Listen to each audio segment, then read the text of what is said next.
Hello and welcome. This is Columbia Basin Research's first video in a multi-part series on using Program Atlas, which stands for Active Tag Life Adjusted Survival.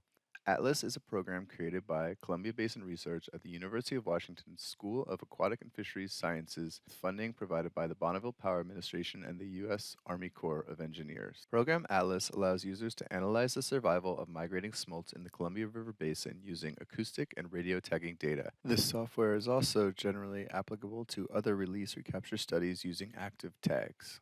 Active tagging technologies allow increased flexibility in designing survival studies, but also introduce the problem of tag failure.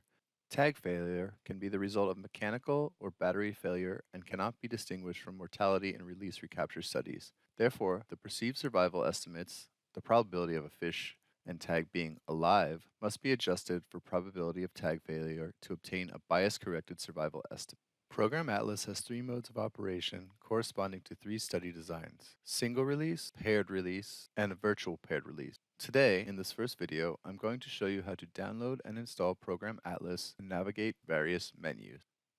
Alright, so first we need to go to the Columbia Basin Research website. Go to cbr.washington.edu. There are various things you can do on our website, but for our purposes, you need to click on Tools and Models. That's where we keep our statistical software. If you click on the Tools and Models page, you'll see Parameter Estimation. Under that header, find Program Atlas. Click Program Atlas. It'll bring up the Program Atlas page at cbr.washington.edu/analysis/app/atlas. We always list our current version right here. You can see previous versions over here, but for our purposes, you don't need those. You want our most current version, so click on 1.5.3. And then you can find the Atlas 1.5.3 MSI file. It'll help you install it on your system. It's under distribution.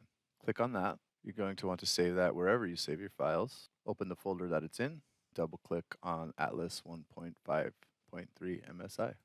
This window often comes up when you try to run Windows MSI or executable files these days. If you click on More Info, you can bypass it and just go to the install. Click on Run Anyway. And you go to the Setup Wizard, click Next, decide where you'd like to keep the program, click Next, then Install. Now, one last window may come up about making changes to your PC. This program will make no major changes to your PC that should be problematic, so just click on Yes, and then Finish. From there, you can go to the search bar, type Atlas, and shortcut to Atlas should pop up. Click it, and run the program. The Atlas front-end screen should appear. Here you can choose your study design type, whether single release, paired release, or virtual paired release Viper. These designs can be set within the program, so you can uncheck this box in the lower right corner if you don't wish this selection to appear next time you run the program. After this screen, you'll enter the main program area and can see the Atlas menu. This provides an alternative access to the commands on the navigation panel, as well as many of the general settings and commands for the Atlas program. The navigation panel is here on the left. It's a hierarchical list of available actions for the user to take. Actions not currently available are grayed out. An action is initiated by double-clicking on it. The status report panel at the right side shows the current program state. At initial startup, it simply shows that there are no captured history data loaded. The tag life data report below the status report panel shows any loaded tag life data, the tag life curve associated with each tag life data, and the truncation count for each.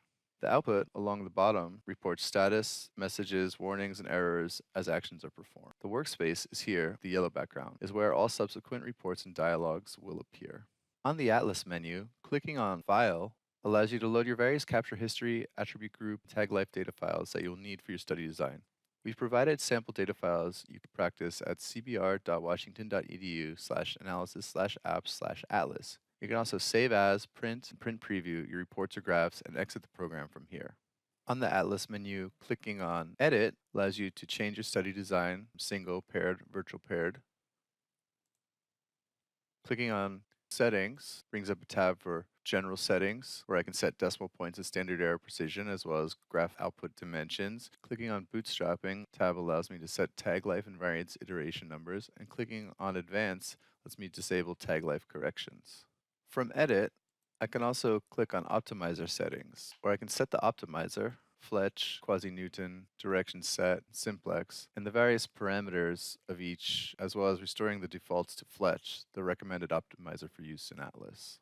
You can also choose Edit and Clear Data to remove any currently loaded data. or click Factory Reset to completely clear all loaded data and reset Atlas to initial install settings. Clicking on View allows you to check which menus are displayed or hidden. You can check or uncheck them as needed. This has been Lesson 1 on using Program Atlas, in which we covered downloading and installing Program Atlas and navigating its various menus. Future videos in this series will cover how to load and work with your capture histories and tag life data, as well as walking you through single releases, paired releases, and virtual paired releases, as well as attributes, and offering some hints and tips on maximizing your Program Atlas experience. Please note that for any reason, if you're having trouble with Program Atlas and these videos are not sufficient to answering your questions, you can find the user manual at cbr.washington.edu/analysis/app/atlas. The PDF manual is there, and you can either load that in a web browser, as I'm doing right now, or you can download it to view in Adobe. If you're using Program Atlas and you have any questions or comments, on that same page, you may also give us feedback via our user satisfaction survey. We would greatly appreciate any feedback you have in helping us make future versions of this program to be more useful to our users. We hope that this video helps you get the most out of Program Atlas. Again, if you have any questions or comments in regard to Program Atlas, please fill out our survey as previously detailed. You can also contact Columbia Basin Research at web@cbr.washington.edu. Best of luck in your analyses, and thank you.